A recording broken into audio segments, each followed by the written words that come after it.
Hello friends, study with Krishna channel में एक बार आपका फिर स्वागत है। हम पढ़ रहे हैं राज्य के नीति निर्देशक तत्व और पिछली क्लास में हमने आर्टिकल 40 तक के नीति निर्देशक तत्वों पे बात की थी। आज की इस क्लास में हम आगे के नीति निर्देशक तत्वों पर बात करेंगे। तो आर्टिकल 41 को पढ़ने से पहले पिछली क्लास में एक आर्टिकल जो है और शेष रह गया था, वो था आर्टिकल 39A। ये शायद छूट गया था 40 के पहले, तो इसको भी आप दर्ज कर लीजिएगा। आर्टिकल 39A एक पृथक आर्टिकल है, इसका आर्टिकल 39 से कोई संबंध नहीं है। Article 39 clause A, B, C, D, E, F को हमने पढ़ा था, वो अलग है, उसको कहते हैं अनुच्छेद 39, उसके वो क्लाज हैं। और ये है अनुच्छेद 39 का यानी 39A। इसमें क्या कहा गया है?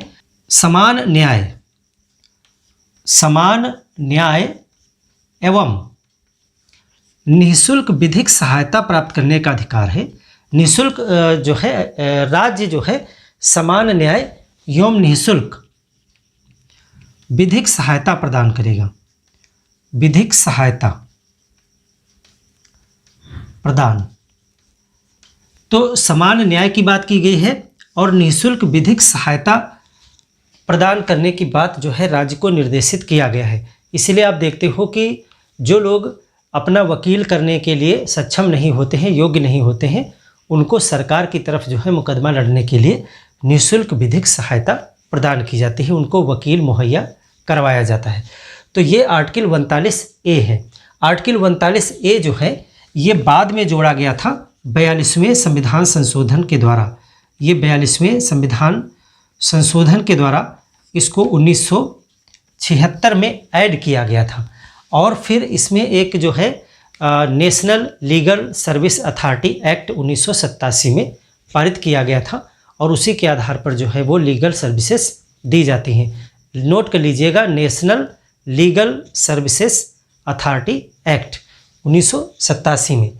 तो उसके तहत जो है समान न्याय की बात की गई है और निःशुल्क विधिक सहायता प्रदान करने की राज्य को नीति जो है वो निर्देश दिए गए हैं।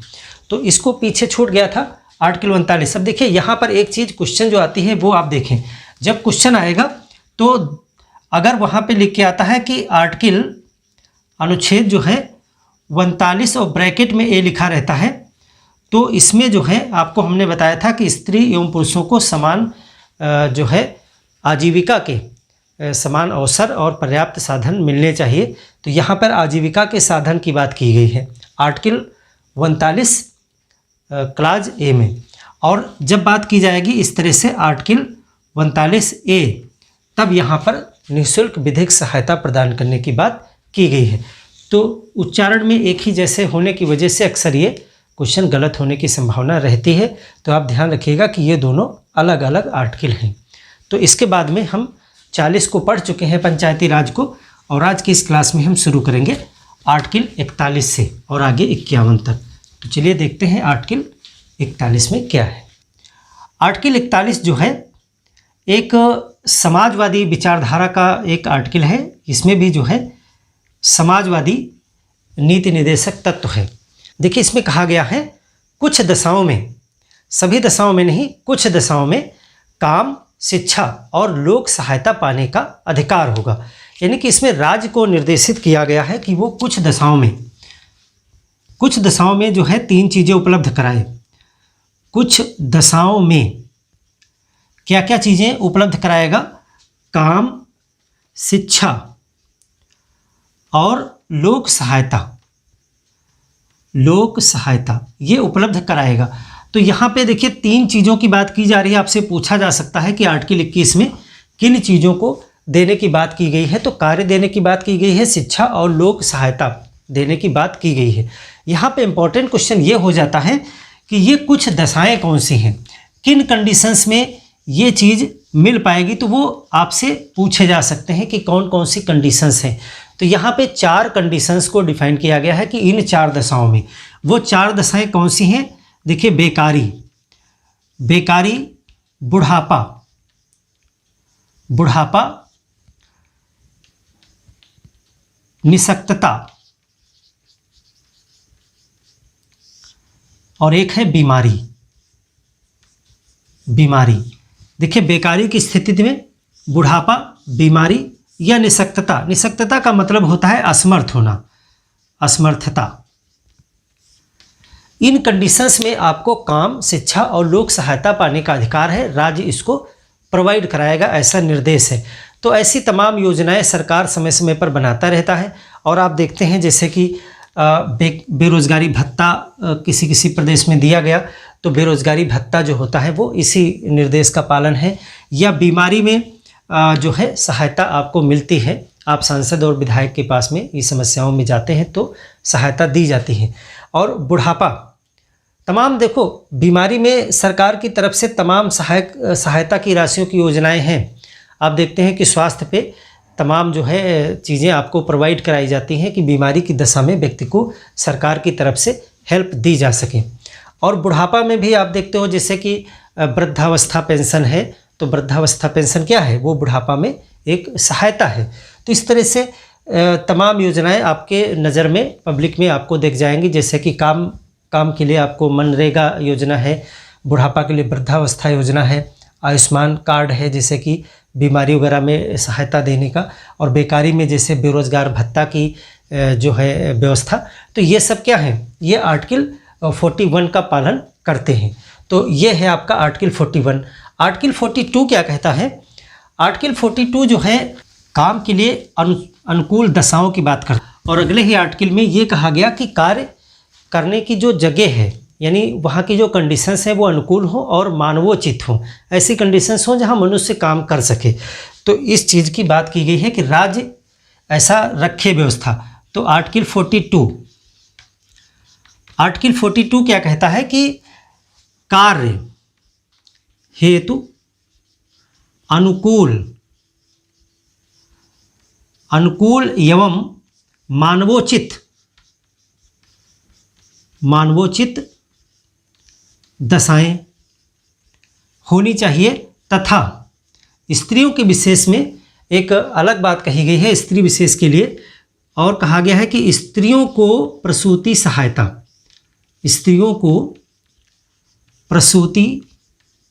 सहायता, यानी कि स्त्रियों के जो है बच्चा जन्म लेगा तो उसके लिए सरकार की तरफ से हेल्प उन्हें मिलनी चाहिए। तो इस तरह की आप योजनाएं आप देखते हैं कि प्रसूति में सहायता जो है स्त्रियों को दी जाती है। आप कमेंट करके किसी योजना का नाम बताइए जो आपके प्रदेश वगैरह में चलती हो। तो स्त्रियों के लिए प्रसूति सहायता की योजनाएं सरकार बनाता है। और ये जो है काम करने वाली जगहों में अनुकूल एवं मानवोचित दशाएं हों, राज्य ऐसा प्रबंध करे कि लोग जहाँ पर काम करें वहाँ पे कंडीशंस अनुकूल होनी चाहिए।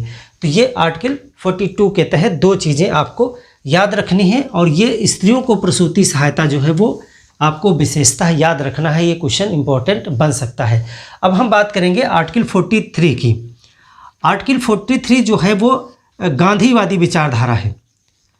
देखिए, गांधी जी जो है वो कुटीर उद्योग, श्रमिकों के कल्याण इत्यादि की बातें जो है किया करते थे।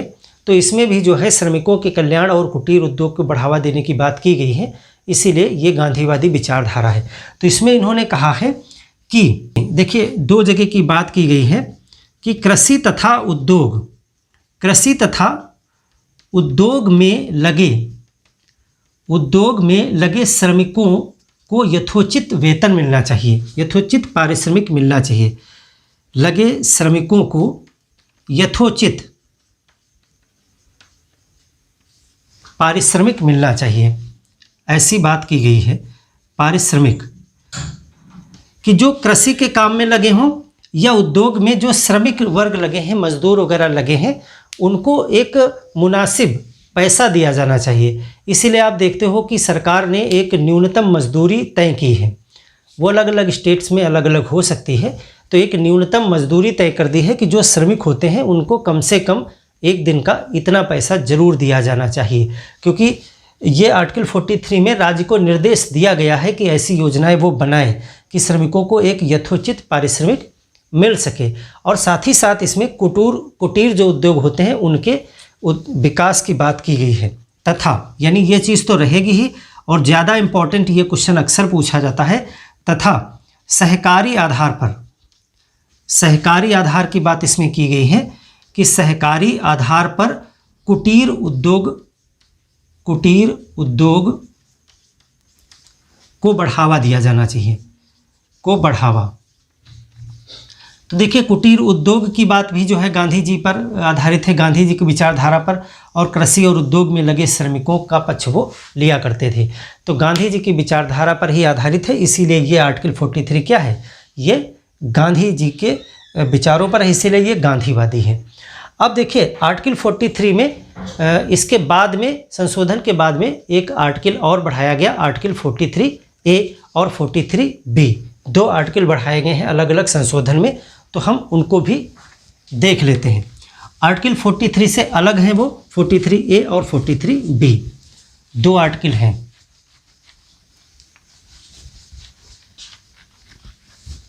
देखिए आर्टिकल 43A को पहले देखते हैं। 43 कैपिटल में ए लिखेंगे क्योंकि ये अलग स्वतंत्र आर्टिकल है। देखिए इसको चूंकि ये अलग से बाद में बढ़ाया गया है तो आपको संशोधन मालूम होना चाहिए। ये 42वां संशोधन है, 42वां संविधान संशोधन 1976 में किया गया और उसके द्वारा ये आर्टिकल बढ़ाया गया था, आर्टिकल 43A।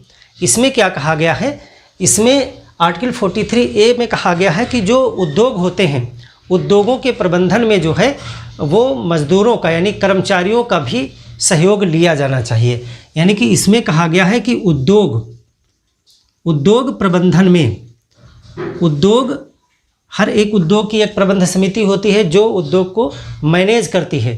तो इसमें कहा गया है कि उद्योग प्रबंधन में कर्मचारियों का सहयोग लिया जाना चाहिए, कर्मचारियों की भागीदारी होनी चाहिए, की भागीदारी। और बहुत जगह ये चीज़ें आपको देखने को मिलेंगी कि विभिन्न जैसे कि उद्योग होते हैं उसमें कर्मचारी भी सहयोग करते हैं मैनेजमेंट में, कि ड्यूटी के आवर्स क्या होना चाहिए, छुट्टी किस दिन होनी चाहिए, किस टाइम से किस टाइम लंच होगा, या मैनेजमेंट के बहुत से काम होते हैं जिसमें कर्मचारियों की भी भागीदारी ली जाती है मैनेजमेंट के काम में। तो ये राज्य व्यवस्था करे कि ऐसा हो ताकि कर्मचारी जो है उद्योग में कुछ अपना हिस्सा तय कर सकें, उसका उनकी भी उसमें भागीदारी आनी चाहिए। तो ये आर्टिकल 43A जो है बाद में संशोधन के द्वारा बढ़ाया गया था। और एक 2011 में एक और महत्वपूर्ण संशोधन किया गया जिसमें सहकारी 97वां अमेंडमेंट था, जिसमें सहकारी समितियों की स्थापना की बात की गई है कि राज्य जो है सहकारी समितियों की स्थापना में कोशिश करे, ऐसी विधियां बनाए कि सहकारी समितियों की स्थापना हो, उनका प्रबंधन किया जाए और इस तरह के कार्य किए जा सकें सहकारी समितियों को बढ़ावा देने के लिए। तो वो एक अलग आर्टिकल है, आर्टिकल 43B। और आर्टिकल 43B जो है वो 97वें संशोधन के द्वारा बढ़ाया गया था संशोधन, और ये हुआ था 2011 में। तो इसमें क्या कहा गया है, इसमें सहकारी समितियों की स्थापना की बात की गई है। सहकारी समितियों की स्थापना, देखिए सहकारी समितियां जो हैं वो इनकी स्थापना करना आपका फंडामेंटल राइट्स भी हो गया है इसी संशोधन के द्वारा। तो सहकारी समितियों की स्थापना की बात जो है DPSP में भी कही गई है, स्थापना। और साथ ही साथ आप देखिए ये जो अमेंडमेंट है 97वां, इसके द्वारा एक और काम किया गया था। इसमें जो है आर्टिकल 19 के तहत जो स्वतंत्रताएं दी गई हैं उसी में जो है सहकारी समिति बनाने की स्वतंत्रता भी हमको मिली हुई है। तो आर्टिकल 19 के क्लास 1 सब क्लास C में इसमें जो है सहकारी समितियां समिति बनाने का अधिकार, तो इसी संशोधन में दोनों जगह बढ़ा दिया गया था। यहाँ पर राज्य को निर्देश दिया गया है कि वो सहकारी समितियों की स्थापनाएं करवाए और उनके प्रबंधन, उनकी स्वतंत्र संचालन की व्यवस्था करवाए। और इसी के साथ साथ इसी संशोधन में फंडामेंटल राइट्स में भी एक आर्टिकल के अंतर्गत आर्टिकल 19(1) के C के तहत सहकारी समितियां बनाने का अधिकार जो है वो व्यक्तियों को दिया गया है, नागरिकों को, कि वो सहकारी समितियां बनाने का फंडामेंटल राइट्स रखते हैं। तो ये बहुत महत्वपूर्ण है, दोनों जगह ये पूछा जा सकता है और ये आर्टिकल 43B के अनुसार आता है। और ये भी एक गांधीवादी विचारधारा है, ये और दोनों, ये भी जो है दोनों गांधीवादी ही हैं।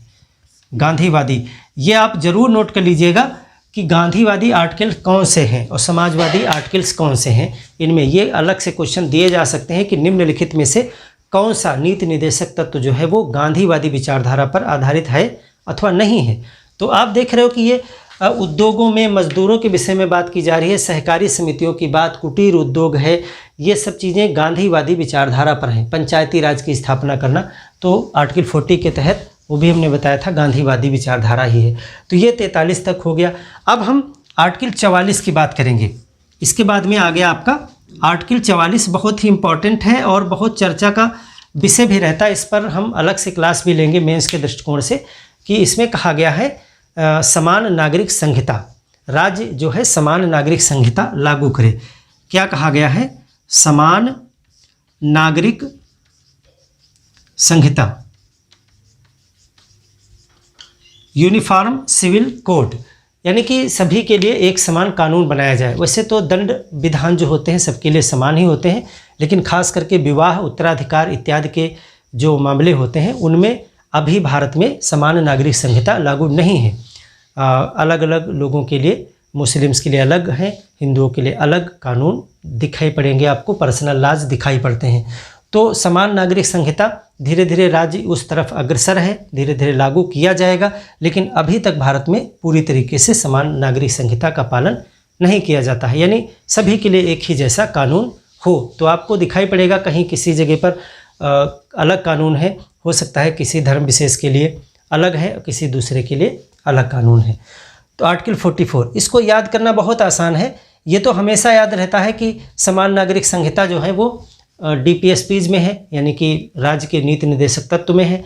कोई आपसे पूछ देता है किस आर्टिकल में है, तो बहुत आसानी से याद रखिएगा, जिसमें दोनों अंक समान हैं, 44 यानी 44।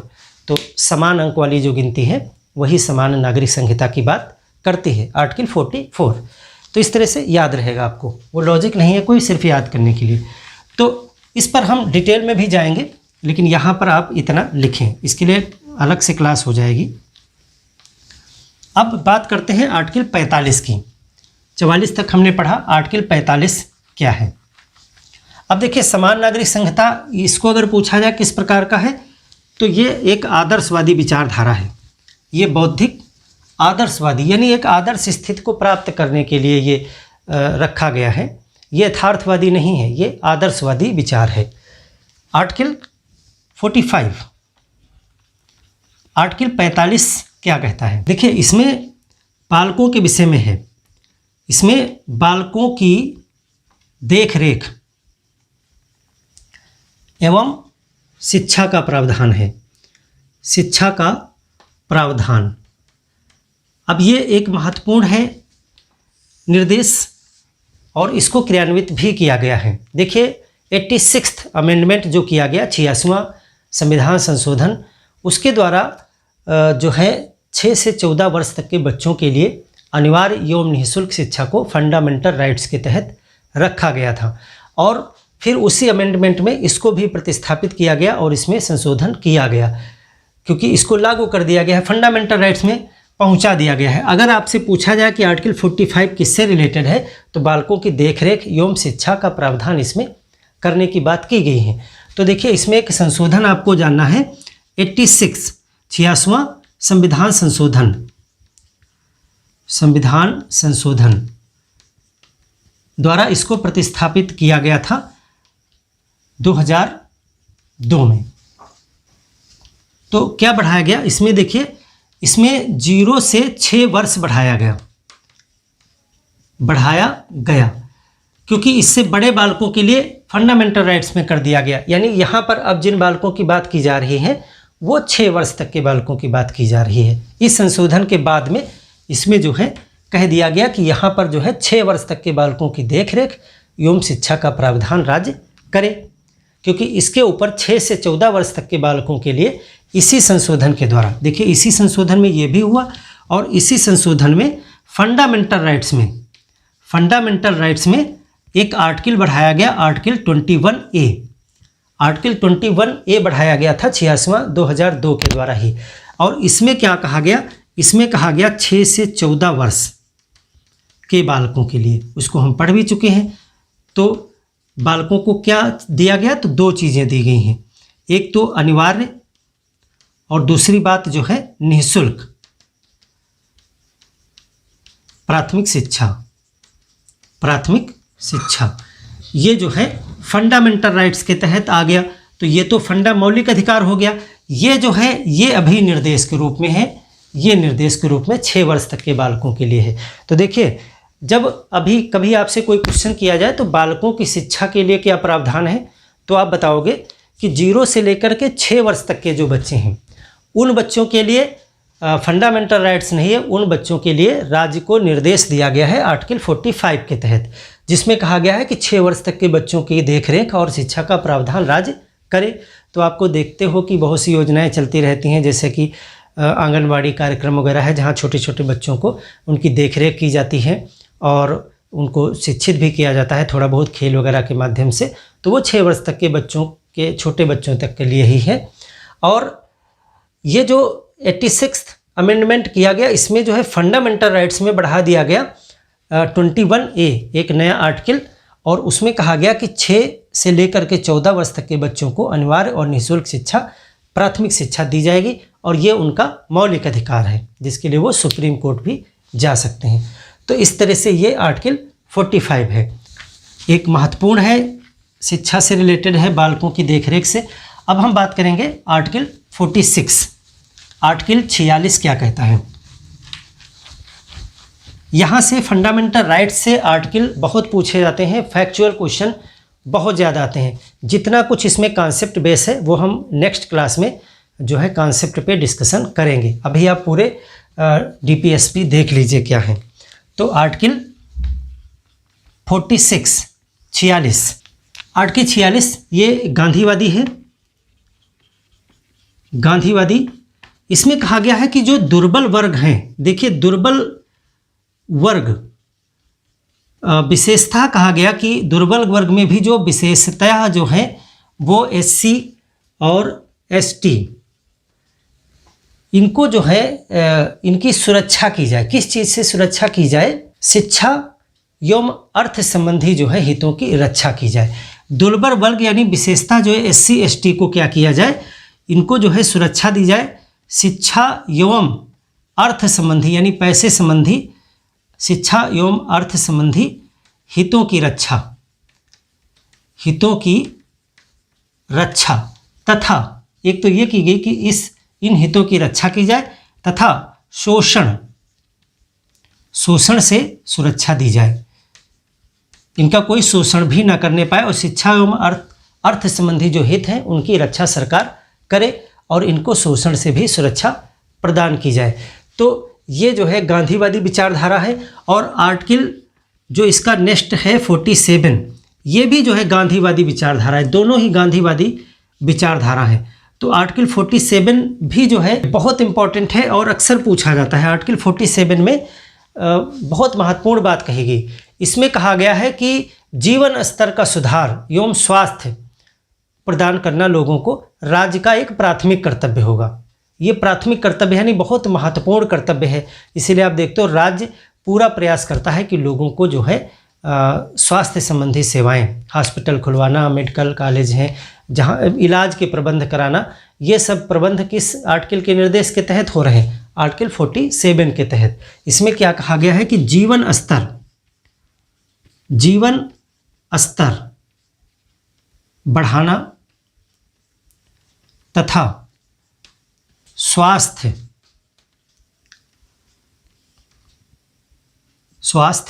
सुधारना, ये जो है राज्य का प्राथमिक कर्तव्य होगा। राज्य का जो है ये क्या होगा? प्राथमिक कर्तव्य होगा, यानी बहुत महत्वपूर्ण कर्तव्य है ये। क्या करना? इसमें लोगों के जीवन स्तर को बढ़ाने की बात की जाती है और स्वास्थ्य सुधारने की बात की जाती है।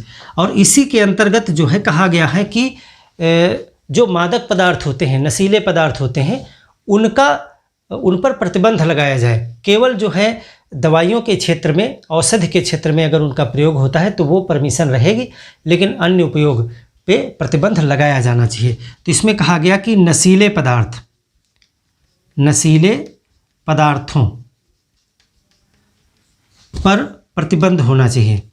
प्रतिबंध, यानी कि अल्कोहल वगैरह है, ये सब चीज़ें जितने भी नशीले पदार्थ होते हैं उन पर प्रतिबंध लगाया जाना चाहिए। आप इसको पूछा जाता है क्वेश्चन में, मद्य निषेध, मद्य निषेध, मदिरापान पर प्रतिबंध, मद्य निषेध।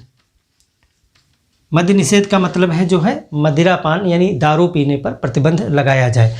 और इसमें जो है वो है कि औषधि प्रयोग के लिए छूट रहेगी, औषधि प्रयोग को छोड़कर, प्रयोग को छोड़कर, क्योंकि बहुत से पदार्थ जो हैं वो औषधि के रूप में प्रयुक्त किए जाते हैं फार्मेसी में, तो वहाँ पे परमिशन रहेगी, बाकी नशीले पदार्थों पर प्रतिबंध लगाया जाना चाहिए।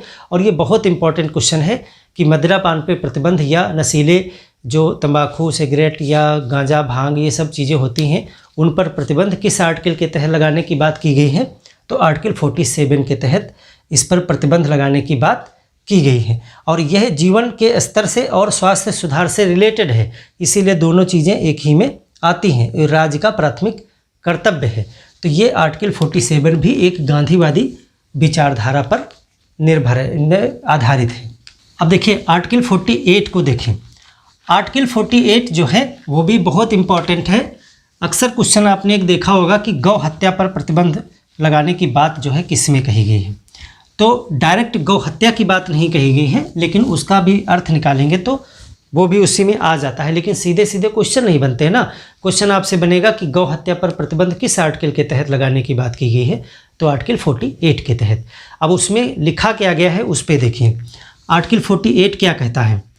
आर्टिकल 48 कहता है कि राज्य का कर्तव्य क्या होगा, राज्य क्या करे कि जो है कृषि एवं पशुपालन, दो चीज़ों की बात की गई है।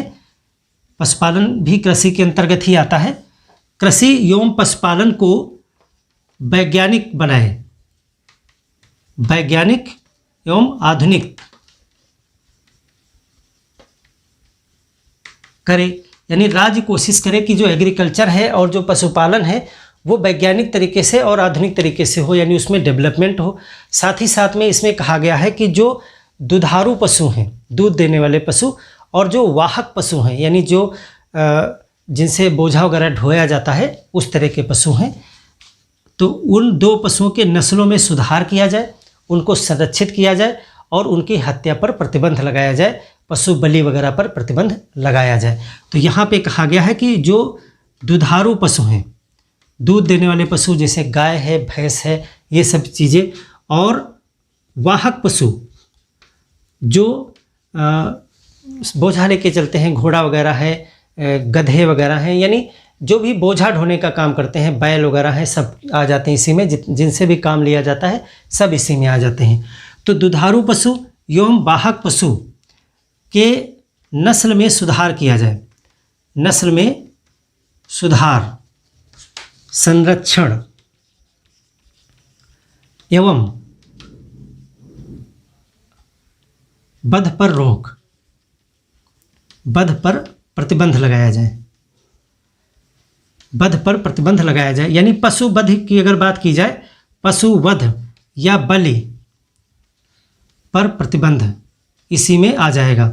तो चाहे उसमें आप गौ हत्या कह लें, चाहे अन्य कोई पशु है, अगर वो दुधारू है या वाहक है, उपयोगी है, तो उसके नस्ल को सुधारने का राज्य काम करे, उसको उसके वध पर प्रतिबंध लगाए। तो क्वेश्चन इस तरह ना आकर के क्वेश्चन आ जाता है कि गौ हत्या पर प्रतिबंध या पशु बलि पर प्रतिबंध, तो ये किसके तहत आता है? आर्टिकल 48 के तहत। और साथ ही साथ जो आजकल क्वेश्चन ये बन सकता है, कृषि एवं पशुपालन को वैज्ञानिक और आधुनिक करने की बात किसमें की गई है? तो आर्टिकल 48 में की गई है।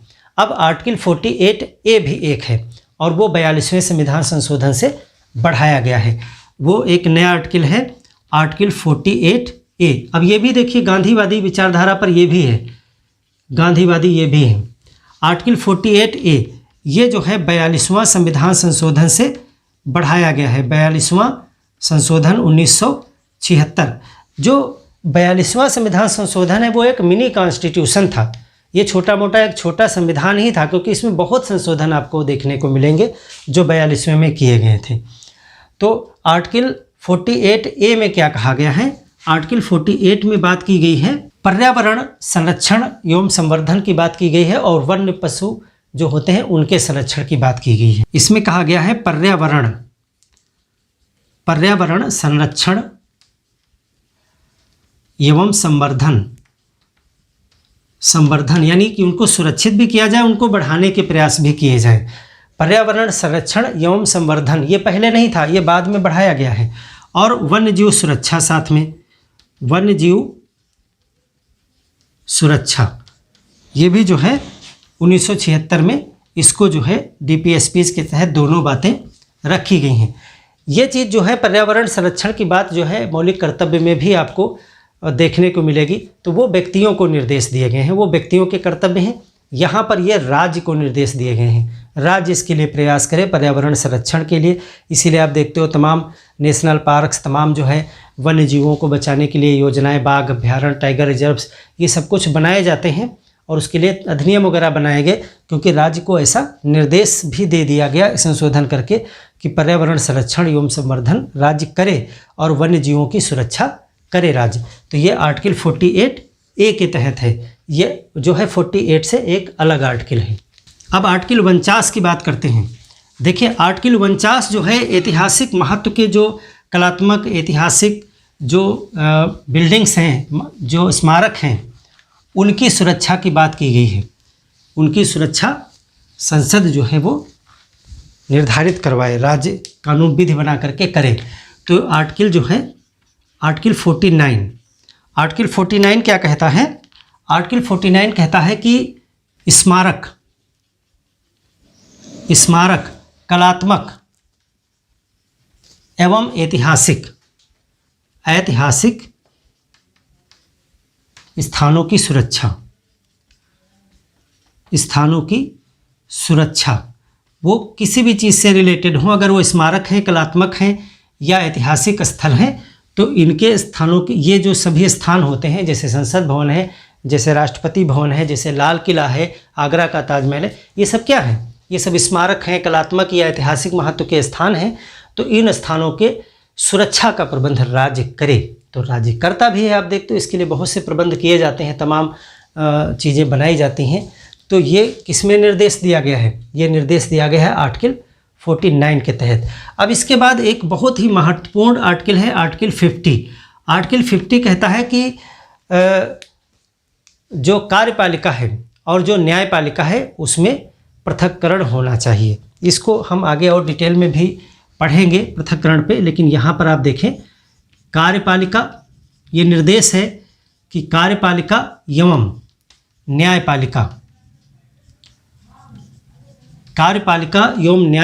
में पृथक्करण होना चाहिए।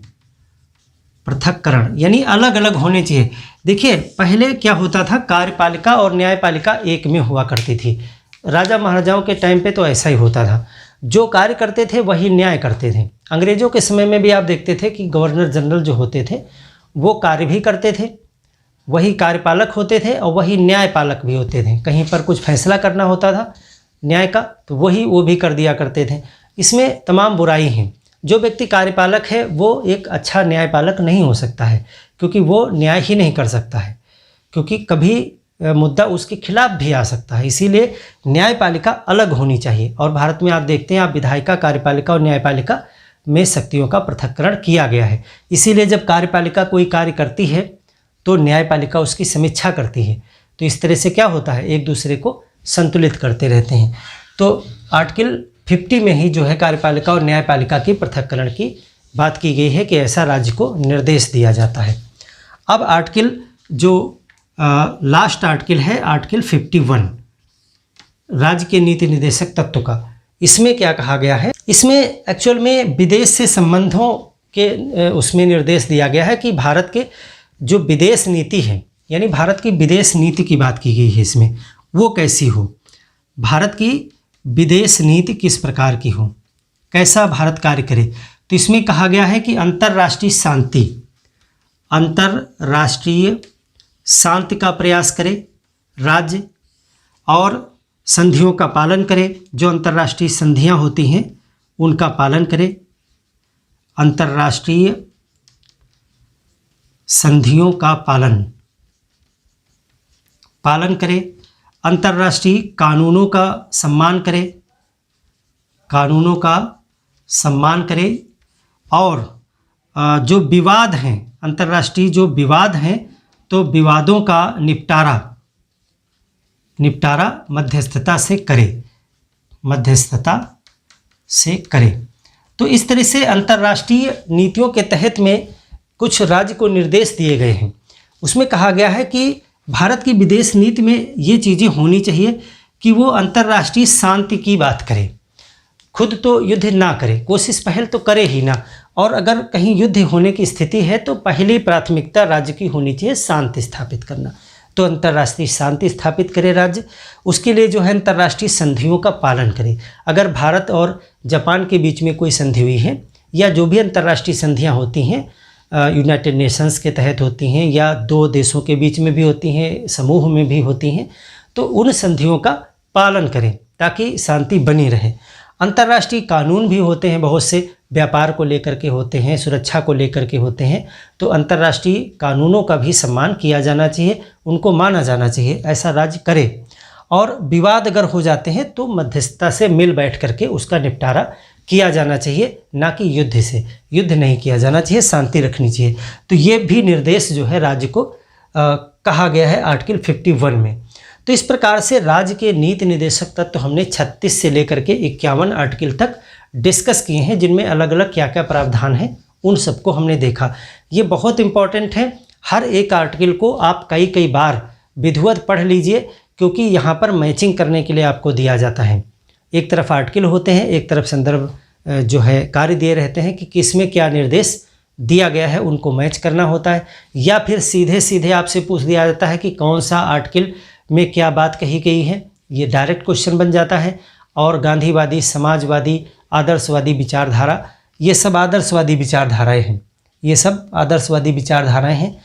तो ये कौन से आर्टिकल हैं, तो ये सारी चीज़ें आती हैं।